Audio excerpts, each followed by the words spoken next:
Bonjour, aujourd'hui mon histoire s'intitule « Le costume du dimanche ».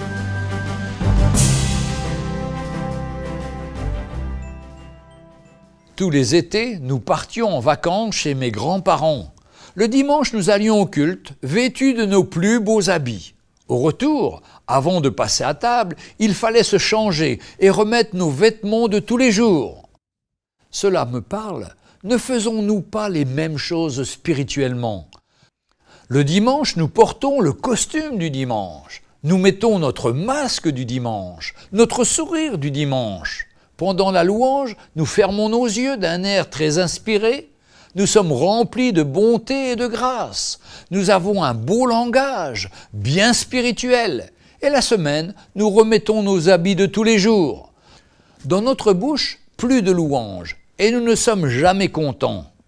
La prière, non, je n'ai plus le temps.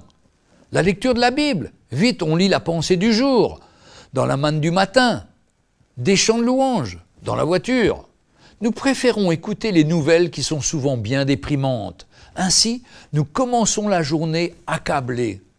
Où est-il le chrétien qui veut honorer son Dieu? Où est-il le chrétien qui le dimanche chante « Prends ma vie Seigneur, change-moi, fais de moi un instrument d'adoration, que ma vie te loue et te glorifie ». Nous nous trompons nous-mêmes, nous vivons un leurre, nous croyons mériter un certificat de bonne conduite, mais sommes-nous sûrs que cela plaît au Seigneur? Ne faisons pas partie de ceux à qui le Seigneur dira « Vous m'appelez Seigneur, Seigneur, mais je ne vous connais pas ». On ne trompe pas Dieu, le Seigneur connaît nos cœurs. Il est dit dans le livre du prophète Ésaïe, au chapitre 29 et au verset 13, « Ce peuple m'honore du bout des lèvres, mais son cœur était loin de moi ». Dans l'épître de Paul à Timothée, au chapitre 3 et au verset 5, il est écrit « N'ayez pas l'apparence de la piété, tout en reniant ce qui en fait la force ».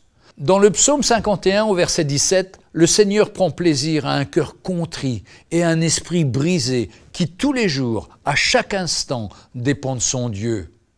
Et encore, dans le livre de Tite, au chapitre 1, verset 16, « Ne soyons pas de ceux qui prétendent connaître Dieu, mais qui le renient par leurs œuvres. » Voici un engagement pour aujourd'hui. Gardons tous les jours nos habits du dimanche, sans hypocrisie, mais avec humilité. Nous sommes dans le monde, mais pas du monde. Que le contact avec le monde ne vienne pas salir notre robe de justice.